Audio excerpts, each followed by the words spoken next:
अब देखो, जनन की हमने दो विधियां पढ़ी थी, उसमें से एक थी अलैंगिक विधि, दूसरी थी लैंगिक विधि। प्रजनन का मतलब होता है नए जीव का निर्माण करना। अब जो मानव जनन करता है वो करता है लैंगिक विधि के द्वारा। लैंगिक विधि में हमें क्या चाहिए, नर और मादा दो जीवधारी चाहिए। दो जीवधारी मिलकर क्या करेंगे, नए जीव का निर्माण। कितने जीव का निर्माण करेंगे, एक दो तीन, इस प्रकार से। तो आप देख लेते हैं, अब देख लेते हैं मानव में प्रजनन। तो मानव किस प्रकार से प्रजनन मतलब नए जीव का निर्माण करेगा, तो किस प्रकार से करेगा। आपके मानव में लैंगिक जनन होता है, लैंगिक जनन होता है। लैंगिक जनन के अंदर नाम से स्पष्ट है कि इनके अंदर दो अलग अलग लिंग पाए जाते हैं, नर प्लस मादा। क्या पाए जाते हैं, नर प्लस नर और मादा। यहाँ युग्म का क्या होता है, निर्माण होता है। यहाँ विभिन्नता उत्पन्न होती है। क्या होती है, विभिन्नता उत्पन्न होती है। क्या होती है, विभिन्नता उत्पन्न होती है। और पैतृक पीढ़ी के समान नहीं रहता है, क्योंकि क्या हो जाती है, विभिन्नता उत्पन्न हो जाती है। अब आगे लैंगिक परिपक्वता, सेक्सुअल मैच्योरिटी, जब वो बोलते हैं लैंगिक परिपक्वता, जीवन का वह काल जब नर के अंदर, किसके अंदर, मेल के अंदर, क्या वो शुक्राणु, स्पर्म, और मादा में अंड कोशिका, फीमेल के अंदर क्या, ओवम का निर्माण शुरू हो जाता है। इन दोनों का फॉर्मेशन और क्या हो जाता है, स्टार्ट। जिस एज में मेल के अंदर स्पर्म का निर्माण, फीमेल के अंदर ओवम, अंडाणु का निर्माण शुरू हो जाता है, तब क्या होता है, किशोर अवस्था की इस अवधि को क्या बोलते हैं, यौनारंभ बोलते हैं। क्या बोलते हैं, यौनारंभ। ठीक है, तो ये किशोर अवस्था की अवधि जिसमें नर के अंदर क्या हो जाएगा, आपके स्पर्म का निर्माण और मादा के अंदर ओवम का निर्माण होता है, इसको यौनारंभ बोलते हैं। इंपॉर्टेंट परिभाषा है, आगे देखते हैं।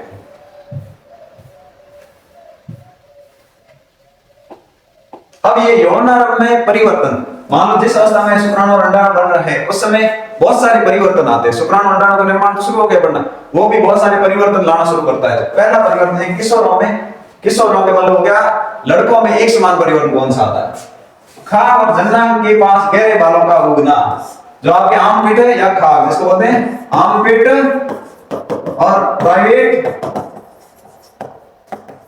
पार्ट्स में हेयर ग्रो करना। क्या करना, हेयर ग्रोथिंग। और दूसरा है त्वचा का तेल आना, मुंह से निकलना। फेस की जो त्वचा है इसका क्या हो जाना, ऑयल टाइप हो जाना, ऑयली लगना।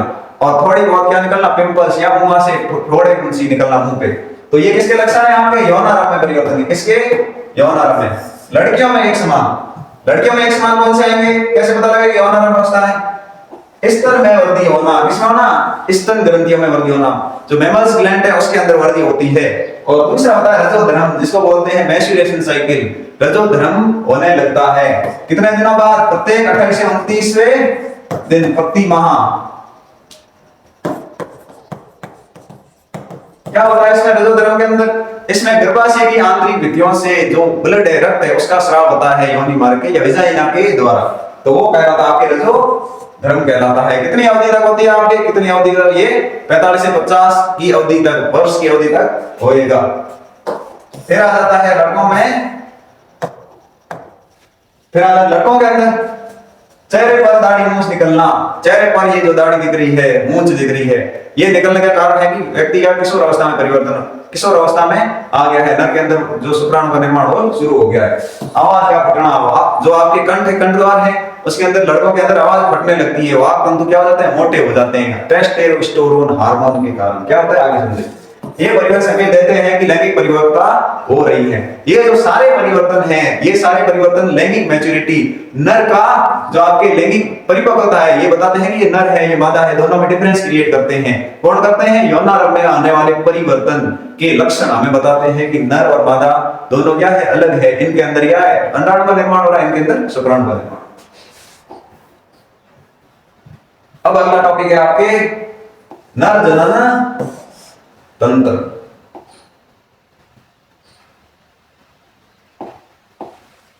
नर जनन तंत्र इंग्लिश में बोलते हैं मेल रिप्रोडक्टिव सिस्टम। क्या बोलते हैं, मेल रिप्रोडक्टिव सिस्टम। क्या होता है एक्चुअली, मेल रिप्रोडक्टिव सिस्टम का मतलब है नर में जनन करने के लिए जो तंत्र आवश्यक है वो कहलाता है नर प्रजनन तंत्र।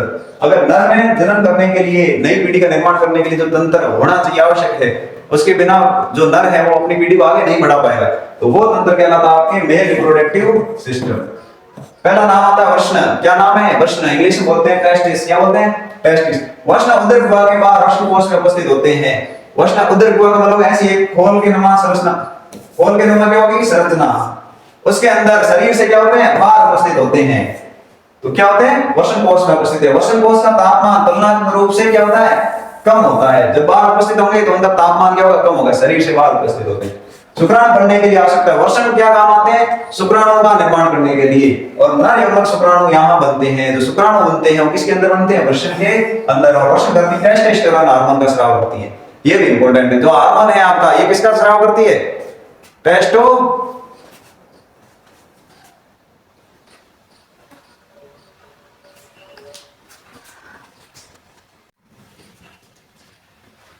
जो यहाँ आपके क्या बनते हैं? ये नर वृषण ग्रंथि टेस्टोस्टेरोन हार्मोन का स्राव करती है।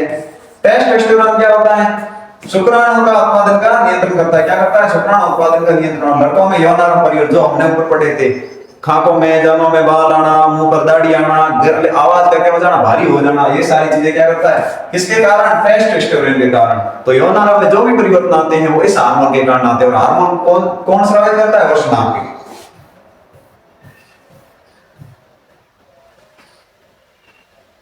ये आपका है नर जनन तंत्र।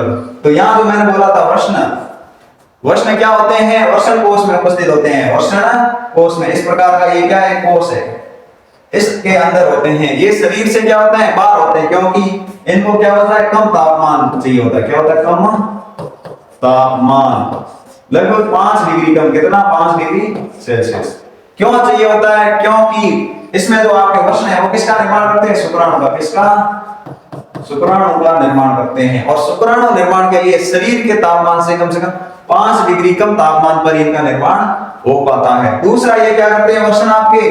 दूसरा इन्होंने बोलता टेस्टोस्टेरोन का स्राव। किसके? टेस्टोस्टेरोन।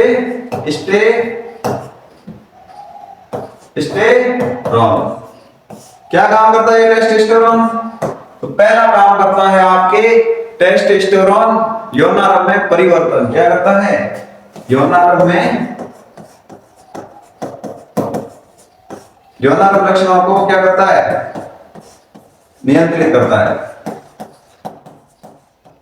और दूसरा आपके शुक्राणु उत्पादन करता है। शुक्राणु उत्पादन में शुक्राणु उत्पादन नियंत्रण कह सकते हो। तो दो काम करता है आपके वृषण के अंदर उपस्थित टेस्टोस्टेरोन। ये आपका पहला भाग हो गया। क्या हो गया? पहला भाग किसका? नर जनन तंत्र का। मानव में नर जनन तंत्र का। दूसरा देख लेते हैं आपके। दूसरा आता है आपके ये जो आपका पूरा है, इसको बोलते हैं आपके वृषण। वृषण कोश के बाद यहाँ एक जो नलिका दिख रही है, यहां से यहां तक, ये नलिका आपकी कहलाती है शुक्रवाहिनी। क्या कहलाती है? शुक्रवाहिनी। अब शुक्रवाहिनी का क्या काम है? जो भी यहाँ पे उत्पन्न हुआ, क्या हुआ? शुक्राणु। क्या हुआ? शुक्राणु, जिसको बोलते हैं स्पर्म। क्या बोलते हैं? स्पर्म। इस स्पर्म को यहाँ वृषण से कहां तक ले जाना? शुक्राशय तक लेकर जाना। कहां तक लेकर जाना? शुक्राशय तक। ये वाला आपकी शुक्राशय, यहां तक शुक्राणु को क्या करी? लेकर जाती है। ये इसका काम है। वाहिनी का मतलब होता है नली। क्या होता है? नली। और शुक्र का मतलब हो गया शुक्राणु को लेकर जाने वाली नली, शुक्रवाहिनी कहलाती है। शुक्राशय क्या काम करता है? ये शुक्राशय आपके शुक्राणु को क्या करता है? शुक्राणु को इकट्ठा करेगा, स्टोर करता है। क्या करता है? इकट्ठा करता है और इंटरकोर्स का इंतजार करता है। उसके अलावा इसके अंदर क्या होता है? एक कोश माध्यम होता है, तरल माध्यम होता है। वो क्या करता है? शुक्राणुओं को पोषण प्रदान करता है। तो आपका दूसरी शुक्रवाहिनी, तीसरा आपका शुक्राशय। इसके अंदर एक पोषण माध्यम होता है जो शुक्राणु क्या करता है? पोषण प्रदान करता है। तो शुक्राशय के दो ही काम है, शुक्राणु को स्टोर करना और पोषण माध्यम प्रदान करना। एक आती है प्रोटेस्ट ग्रंथि। ये वाली ग्रंथि, ये वाली ग्रंथि क्या करती है? ये भी शुक्राणुओं को तरल माध्यम प्रदान करती है और पोषण प्रदान करती है। शुक्राणु को सहायता करती है आगे कहां? यहां से मूत्र मार्ग के द्वारा बाहर जाने में। कहां से? शुक्राशय के बाद मूत्र मार्ग के द्वारा बाहर जाने में। तो तीसरा भाग ये होगा। चौथा आपकी प्रोटेस्ट ग्रंथि भी होती है। प्रोटेस्ट ग्रंथि यहां तक आने के बाद शुक्राणु इन दोनों में स्टोर होने के बाद यहां से क्या हो जाते हैं? आउट जाते हैं। आउटर जाते हैं। किसके द्वारा? आपके मूत्र मार्ग के द्वारा। कौन सा भाग आपका? पांचवा मूत्र मार्ग। मूत्र मार्ग क्या करता है? ये यहाँ का भाग, यहाँ से लेके यहाँ का भाग, इस भाग में क्या होता है? शुक्राणु क्या होते हैं? गति करते हैं और ये बाहर आ जाते हैं। अब ये जो भाग है, जो मूत्र मार्ग के साथ बाहर वाला जो कवर है, इस पूरे भाग को बोलते हैं आपके शीर्षण। क्या बोलते हैं? शीर्षण। तो इसका नाम है शीर्षण। और ये हो गया आपके, एक यहाँ ग्रंथि दिखाई दे रही है, इसको बोलते हैं आपके काउपर ग्लैंड। क्या बोलते हैं? काउपर ग्रंथि। ये काउपर ग्रंथि क्या काम करती है? काउपर ग्रंथि बहुत इंपॉर्टेंट काम करती है। जब शुक्राणु को क्या होता है? जब शुक्राणु को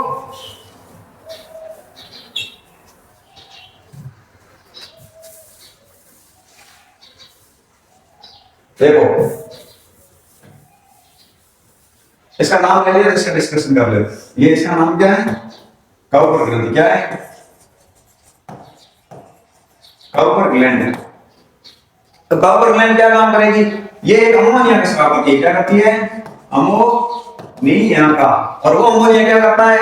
इस पूरे मूत्र मार्ग को पहले क्या करता है? साफ करता है। इसमें कोई बैक्टीरियल नहीं हो तो बैक्टीरिया को रिमूव करता है। किसका करता है? Remove bacteria, fungus and microbe. Bacteria को, फंगस को, माइक्रोब को क्या कर देगा? रिमूव कर देगा। कहां से? इस मार्ग से, ताकि क्या हो? किसी भी प्रकार का कोई इंफेक्शन नहीं हो। तो ये काम है इसका। दोबारा देख लेते हैं। सबसे पहला भाग है आपका इसके, सबसे पहला भाग है वर्षण। दूसरा भाग है आपकी शुक्रवाहिनी। वर्षण के अंदर दो काम होते हैं, शुक्राणु, शुक्राणु का उत्पादन, स्पर्म का उत्पादन और टेस्टोस्टेरोन का स्राव। शुक्रवाहिनी शुक्राणु को ले जाने का कार्य करती है। कहां से? वर्षण से शुक्राशय तक। तीसरा शुक्राशय। शुक्राशय क्या करता है? शुक्राणु तरल माध्यम प्रदान करता है और क्या करता है? शुक्राणु इकट्ठा करता है। उसके बाद आती है प्रोटेस्ट ग्रंथि।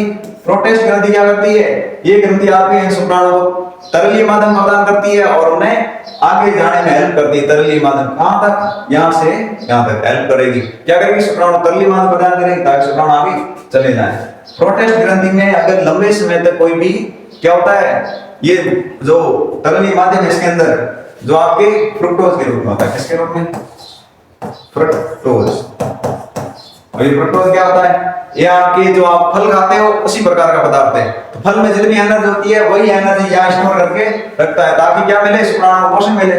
तो ये फ्रुक्टोज क्या करता है? ये फ्रुक्टोज शुक्राणु को पोषण प्रदान करेगा, उसमें हेल्प करेगा, चिकनेपन में हेल्प करेगा, चिकना बनाए रखेगा। किसको? वीर्य को। किसको? वीर्य को। तो शुक्राशय और प्रोटेस्ट ग्रंथि, शुक्राशय प्लस प्रोटेस्ट ग्रंथि प्लस शुक्राणु, ये तीनों मिलकर किसका निर्माण करते हैं? आपके वीर्य का। किसका? वीर्य का, जिसको बोलते हैं सीमेन। क्या बोलते हैं? सीमेन का। ये तीनों मिलकर किसका निर्माण करते हैं? सीमेन का। तो कौन कौन? शुक्राशय का स्राव, प्रोटेस्ट ग्रंथि का स्राव, शुक्राणु का स्राव, तीनों मिलकर किसका निर्माण है? सीमेन का।